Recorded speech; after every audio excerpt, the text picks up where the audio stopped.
సూర్యుడు మూసుకుపోయి ఉంటే సూర్యుడు కనిపించడు. మబ్బులు తొలగిపోగానే కనిపిస్తాడు.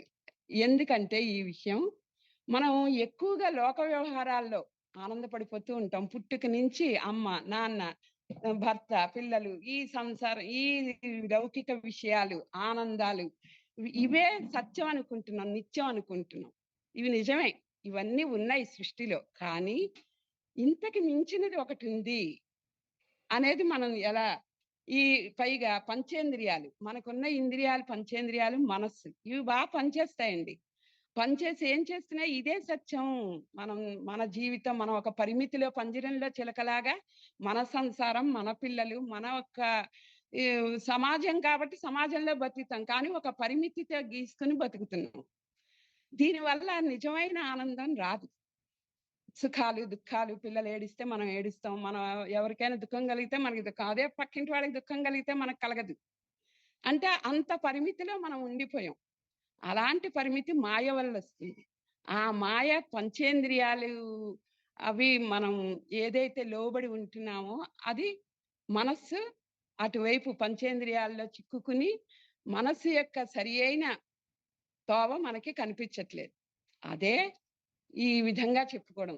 ఎప్పుడైతే మనం లౌకిక వ్యవహారాల్లో పూర్తిగా మునిగిపోయి సుఖదుఖాలను అనుభవిస్తూ ఇదే సత్యం అనుకుంటున్నామో అప్పుడు ఈ సూర్యుని తేజస్సు ఏదైతే ఉందో మూసుకుపోతుంది. మనలో ఉన్న ఆత్మస్వరూపం మూసుకుపోతుంది.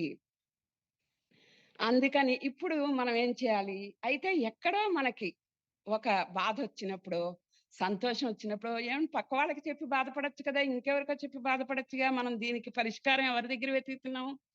ఈ ఎవరి మీద ఈ మానవుల మీద మనకు నమ్మకం లేదు.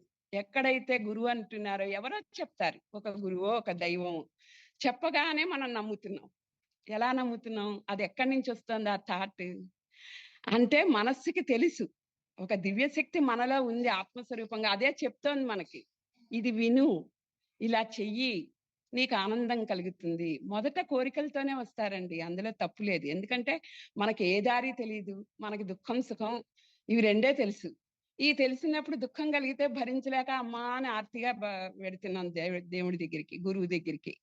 సో ఇది మొదటి ఏమంటే ఎప్పుడు ఒకటో తరగతి నుంచి 10వ తరగతి వరకే ఉండిపోకూడదు కదా!